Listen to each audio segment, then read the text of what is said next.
ആണ്. ഞങ്ങളിന്ന് ആമയുടെ പോയി. അമ്മയുടെ ബർത്ത്ഡേ ആയിരുന്നു. അപ്പോൾ ഇന്ന് കുറച്ച് പരിപാടിയൊക്കെ പ്ലാൻ ചെയ്തുകൊണ്ടിരുന്നത്. ഞാനും ഷീജയും അമ്മയും കൂടിയാണ് അമ്പലത്തിൽ പോയി. ഷീജക്കുട്ടിയുടെ കുറച്ച് നല്ല ഫോട്ടോസൊക്കെ എടുത്തു. അത് കഴിഞ്ഞ് അമ്മയുടെയും ഫോട്ടോസൊക്കെ എടുത്ത് പിന്നെ ഞങ്ങൾ പോകാനായിട്ട് പ്ലാൻ ചെയ്തിരുന്നത് എവിടെയാണ്. അതിന് മുമ്പ് എൻ്റെ ഫോട്ടോ എടുക്കണ്ടേ. ഞാൻ എൻ്റെ ഫോട്ടോയും കുറച്ചൊക്കെ എടുത്തു, എൻ്റെ സെൽഫിയൊക്കെ എടുത്തു. അതിനുശേഷം ഇപ്പം ഞാൻ വണ്ണം വെച്ചിരിക്കുന്ന കാരണം എൻ്റെ ഫോട്ടോസൊക്കെ എടുക്കാൻ എനിക്ക് കുറച്ച് കോൺഫിഡൻസ് കുറവാണ്. പിന്നെ നമ്മൾ പോയത് സരിഞ്ചേട്ടൻ്റെ വീട്ടിലേക്കാണ്. അവിടെ 2 കേക്ക് റെഡിയാക്കി വെച്ചിരുന്നു. കേക്ക് മേടിച്ചുകൊണ്ട് വന്നത് ആരാന്നറിയാമോ? നമ്മുടെ സുമേഷ് കുട്ടിയാണ് നമ്മുടെ കേക്കൊക്കെ മേടിച്ചുകൊണ്ടിരുന്നത്. അതായത് സരിഞ്ചേട്ടൻ്റെ ബർത്ത്ഡേ കുറച്ച് ദിവസം മുമ്പും ഇന്ന് അമ്മയുടെ ബർത്ത്ഡേ ആയിരുന്നു. അങ്ങനെ സരിഞ്ചേട്ടൻ്റെ അമ്മയുടെ ബർത്ത്ഡേ ഞങ്ങൾ ഒന്നിച്ച് ഘോഷിക്കാനായിട്ട് തീരുമാനിച്ചു. പിന്നെ സരിഞ്ചേട്ടൻ്റെ വീട്ടിൽ നല്ലൊരു കൃഷ്ണൻ്റെ വിഗ്രഹം ഉണ്ടായിരുന്നു. അമ്മയുടെയൊക്കെ ഒപ്പം ഇരുന്ന് ഫോട്ടോസൊക്കെ എടുത്തു. പിന്നെ ഞങ്ങൾ എപ്പോഴും വീഡിയോ കോൾ ചെയ്യുമ്പോൾ സരിഞ്ചേട്ടൻ്റെ ഈ മഞ്ഞ ഭിത്തിയായിരുന്നു കാണാറില്ല. അങ്ങനെ ഞാൻ അവിടെ ചെന്ന് വീട് നോക്കണം, ഈ മഞ്ഞ വീടായിരുന്നു നോക്കിയത്, കണ്ടെത്താൻ പറ്റിയില്ല. അത് കഴിഞ്ഞപ്പോഴത്തേക്കും സരിഞ്ചേട്ടൻ പുറത്തേക്ക് വന്നു. അങ്ങനെ ഞാനും അമ്മയും ഷീജയും കൂടി സരിഞ്ചേട്ടൻ്റെ വീട്ടിൽ ചെന്നപ്പോൾ സുമേഷും മിനീഷും അവിടെ ഉണ്ടായിരുന്നു. അത് കഴിഞ്ഞ് ഞങ്ങൾ കേക്കിൻ്റെ ബർത്ത്ഡേയുടെ കാര്യങ്ങളൊക്കെ അറേഞ്ച് ചെയ്തു. അങ്ങനെ കേക്ക് മുറിക്കാനുള്ള സെറ്റപ്പൊക്കെ റെഡിയാക്കി. പിന്നെ ഞാൻ വീഡിയോ എടുക്കുമ്പോഴത്തേക്കും എന്തൊക്കെയോ തമാശയൊക്കെ പറഞ്ഞിരുന്നു. ഞാനാണ് ഏറ്റവും കൂടുതൽ ചിരിക്കുന്നത്, കൂടെ അവനും ചിരിക്കുന്നുണ്ടായിരുന്നു. പിന്നെ ആതിര സരിഞ്ചേട്ടൻ്റെ വൈഫാണ്, നമ്മുടെ ചങ്ക് ബ്രോയാണ്. നമ്മുടെ അതേ വൈഫുള്ള ഒരു പാർട്ണറെ കിട്ടുക എന്ന് പറയുന്നത് ഭയങ്കര സന്തോഷകരമായ കാര്യമാണ്.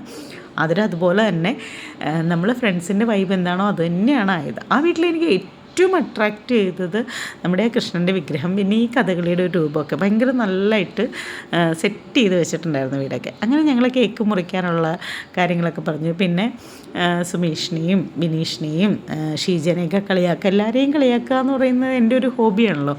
അപ്പോൾ കളിയാക്കി എന്തൊക്കെയോ പറഞ്ഞ് ചിരിച്ചുകൊണ്ടിരിക്കുകയായിരുന്നു. അൺഫോർച്ചുനേറ്റ്ലി ഷീജയുടെയും ബിനീഷിൻ്റെയും ഡ്രസ്സിൻ്റെ കളറൊന്നായിരുന്നു. അപ്പം ഞാനിത് പറയായിരുന്നു, ഞങ്ങൾ ബർത്ത്ഡേക്ക് വന്നാണോ അതോ രജിസ്റ്റർ ഓഫീസിൽ വന്നാണോ എന്നുള്ളൊരു സംശയം. ഒന്നും വിചാരിക്കരുത് കേട്ടോ, ഷീജയുടെ കല്യാണമൊക്കെ ഫിക്സ് ചെയ്തിരിക്കണതാണ്. ചുമ്മാ നമുക്ക് തമാശയ്ക്ക് എന്ത് വേണേലും പറയാമല്ലോ. അപ്പോൾ അങ്ങനെയൊക്കെ പറഞ്ഞു. സരിഞ്ചേട്ടനും അങ്ങനെ എന്തൊക്കെയോ പറഞ്ഞ് ഞങ്ങൾ കേക്ക് മുറിക്കാനുള്ള ഒരു പ്ലാനൊക്കെ ആയിരുന്നു.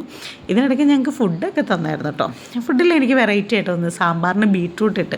അപ്പോൾ നമുക്ക് ഈ നമ്മുടെ ഇന്ത്യൻ കോഫി ഹൗസിലെ മസാല ദോശയുടെ ഒരു ടച്ചുള്ള സാമ്പാർ എനിക്ക് തോന്നി കേട്ടോ. ആ സാമ്പാറൊക്കെ ഞങ്ങൾ ഇതിനിടയ്ക്ക് കഴിച്ചു എന്നാണ്, അല്ല ഞങ്ങൾ കേക്ക് മുറിച്ചതിന് ശേഷം കേട്ടോ കഴിച്ചത്. അതിൻ്റെ ഒന്നും വീഡിയോ എടുക്കാൻ പറ്റിയില്ല. പക്ഷെ ഞങ്ങൾ ആ ഒരു സമയം ഞങ്ങളുടെ അടുത്ത് ഭയങ്കര ആതിര കംഫർട്ടായിരുന്നു. ആതിര ഞങ്ങളുടെ അടുത്ത് ട്രിപ്പ് വരാറുണ്ട്, പക്ഷേ അതിരുടെ ഒപ്പമുള്ള ഫോട്ടോസൊന്നും ഇതുവരെ ഇട്ടിട്ടില്ല എന്നെനിക്ക് തോന്നുന്നു. അപ്പോൾ ഞാൻ ആതിരയോട് പറഞ്ഞു ഇനിയുള്ള ട്രിപ്പിന് വരണം, കമ്പനി ആവണം. കാരണം ആതിര ഓൾറെഡി എനിക്ക് തോന്നുന്നത് സരിഞ്ചേട്ടനേക്കാളും ഫസ്റ്റ് ഞാൻ ആതിരയുടെ അടുത്ത കമ്പനിയായ ഞങ്ങൾ റീലൊക്കെ ഒന്നിച്ച് ചെയ്യാറുണ്ട്. അതായത് ഒരേ വൈബുള്ള പാർട്ട്ണറെ കിട്ടുക എന്നുള്ളതാണ് ഏറ്റവും വലിയ ലെക്ക് ശരിക്കും പറഞ്ഞാൽ. അമ്മയുടെ തലയിൽ അങ്ങനെ തൊപ്പിയൊക്കെ വെച്ച് അമ്മ ബർത്ത്ഡേ കുട്ടിയായിട്ട് ഇങ്ങനെ നിൽക്കുകയാണ്. ഷീജനെ ഞാൻ ചതിച്ചാട്ടോ. ഷീജോനെ ഞാൻ പറഞ്ഞു സെറ്റ് സാരി എടുത്തിട്ട് അമ്പലത്തിൽ പോകാമെന്ന് പറഞ്ഞിട്ട് രാവിലെ ഞാൻ ജോലിയൊക്കെ കഴിഞ്ഞ് കഴിഞ്ഞപ്പോഴത്തേക്കും വൈകി. അപ്പോൾ എനിക്ക് സെറ്റ് സാരി ഒന്നും എടുക്കാൻ പറ്റിയില്ല. അങ്ങനെ സരിഞ്ചേട്ടന് ഞങ്ങൾ ഫ്ലോറസൻ്റ് പച്ച തൊപ്പിയാണ് കൊടുത്തത്. അപ്പോൾ ഞങ്ങൾ ചോദിച്ചു ഫ്ലോറസൻ്റ് പച്ചയുള്ള ടീഷർട്ട് ഉണ്ടോ എന്ന് ചോദിച്ചപ്പോൾ അങ്ങനെ ഇല്ല. അപ്പോൾ പുതിയ ടീഷർട്ട് എന്തോ ഇട്ടേക്കണമെന്ന് തോന്നുന്നു ഞങ്ങൾ വരുന്നത് പ്രമാണിച്ച്. ഇതേ പുറകിലിരിക്കണ കൃഷ്ണനെ കണ്ടോ, എനിക്ക് ആ വീട്ടിൽ ഏറ്റവും അട്രാക്റ്റീവായിട്ട് തോന്നിയിട്ട് ആ കൃഷ്ണനെ കേട്ടോ. എനിക്ക് ഭയങ്കര എന്താ പറയണേ, ഭയങ്കര ഒരു ഐശ്വര്യമായിട്ട് തോന്നി. അങ്ങനെ 2 പേർക്കും കത്തിയൊക്കെ കൊടുത്തു. അമ്മയൊന്ന് വീശിയൊക്കെ കാണിച്ചു.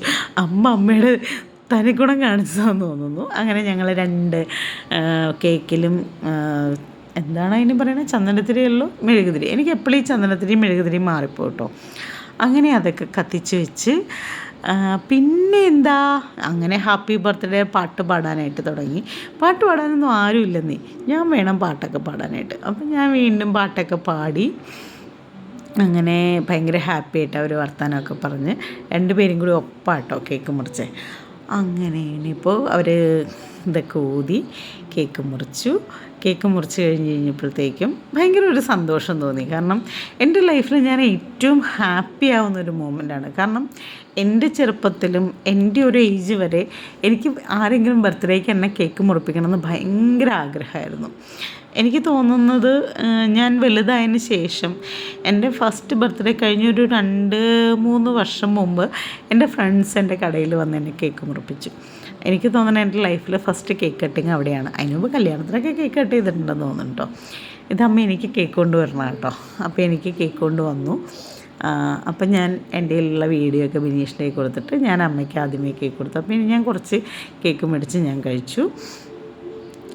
സരിഞ്ചേട്ടനെ നോക്കിയാൽ മറ്റേ ഒരു കൊക്കില്ലേ, അത് മീൻ വിഴുങ്ങണ പോലെയാണ് സരിഞ്ചേട്ടൻ കേക്ക് കഴിക്കണം. ഇതെനിക്ക് കട്ട് ചെയ്തെടുത്ത് എൻ്റെ ക്ലിപ്പായിട്ട് മാത്രമേ ഇടുന്നുണ്ടായിരുന്നു.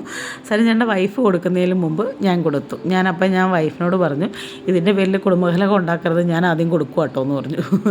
അത് കഴിഞ്ഞിട്ട് പുള്ളിക്കാരി പയ്യെ വന്നിട്ടോ. ഞാൻ പറഞ്ഞു ഓക്കെ നെക്സ്റ്റ് ആതിരയ്ക്കുള്ള ചാൻസ് എന്ന് പറഞ്ഞിട്ട് ആതിര സരിഞ്ചേട്ടന് കേക്ക് കൊടുത്തു. അപ്പോഴും സരിഞ്ചേട്ടൻ കേക്ക് മുഴുവൻ എനിക്ക് തോന്നുന്നത് കൂടുതലും കേക്ക് നിന്ന് സരിഞ്ചേട്ടന് ഷുഗറുണ്ട്. പക്ഷേ കിട്ടിയ അവസരം പുള്ളി നല്ലതായിട്ട് മുതലാക്കി. ഇതിൽ രസം എന്നാന്ന് വെച്ചാൽ 2 പേരും ഷുഗർ പേഷ്യൻസ് ആണ് കേട്ടോ. അമ്മയും അതെ സരിഞ്ചേട്ടനും അതെ, 2 പേരും ഷുഗറിൻ്റെ അംബാസഡേഴ്സാണ്. പിന്നെ ഞങ്ങൾ കേക്കൊക്കെ മുറിച്ചു, എന്തൊക്കെയോ തമാശ പറഞ്ഞ് നല്ല നല്ല നല്ല നിമിഷങ്ങളും നല്ല നല്ല സമയങ്ങളൊക്കെ ആയിരുന്നു. ആ ഒരു കുറച്ച് സമയം അല്ലെങ്കിൽ ഈ ഒരു ദിവസം എന്ന് പറയുന്നത് എനിക്കറിയില്ല എത്രത്തോളം ഹാപ്പിയാണെന്ന്. കാരണം ഒരാളുടെ എത്രയൊക്കെ ആണെങ്കിലും ഏറ്റവും അവർ ഹാപ്പി ആവുന്ന അല്ലെങ്കിൽ ആരെങ്കിലുമൊക്കെ വിഷ് ചെയ്യണമെന്ന് ആഗ്രഹിക്കുന്ന ഒരു ദിവസമായിരിക്കും. എനിക്കതൊന്നും താല്പര്യമില്ല എന്ന് പറയുന്നവരായിരിക്കും ഏറ്റവും കൂടുതൽ അതിലൊരു ആഗ്രഹം ഉണ്ടാകണം. അപ്പം ഞാൻ പിന്നെ പറഞ്ഞു, നിങ്ങൾ 2 പേരും അങ്ങും കേക്ക് കൊടുക്കുക എന്ന് പറഞ്ഞു. അപ്പോൾ ഞാൻ സരിഞ്ചേട്ടനോട് പറഞ്ഞു, ഇങ്ങനെ കേക്കൊക്കെ കൊടുത്തു കഴിഞ്ഞ് കഴിഞ്ഞാൽ മോൻ്റെ സ്ഥാനമാണ്, ഇനി അമ്മയ്ക്ക് എന്ത് അസുഖം വന്നാലും എന്ത് ചിലവുണ്ടായാലും നോക്കണം എന്ന് പറഞ്ഞു. പിന്നെ അമ്മയ്ക്കൊരാഗ്രഹം പഠിപ്പുരയിൽ പോകണമെന്ന്. അപ്പോൾ ഞാൻ പറഞ്ഞു, അയ്യോ എനിക്ക് പോകാൻ സമയമില്ലെന്നൊക്കെ പറഞ്ഞു കഴിഞ്ഞപ്പോഴത്തേക്കും അവരും പറഞ്ഞു, അമ്മയുടെ ആഗ്രഹമല്ലേ പോകാമെന്ന് പറഞ്ഞു. അങ്ങനെ ഞാനും സുമേഷും ബിനീഷും സരിഞ്ചേട്ടനും കൂടി ഞങ്ങൾ പഠിപ്പുരയിൽ പോയി കഴിഞ്ഞ് കഴിഞ്ഞപ്പോൾ അവിടെ തൊട്ടപ്പുറത്ത് അവിടെ ഇരുന്ന് ഒരേപോലത്തെ മുണ്ട കൊടുത്ത് ലേഡീസും ജെൻസും ഉണ്ടായിരുന്നു.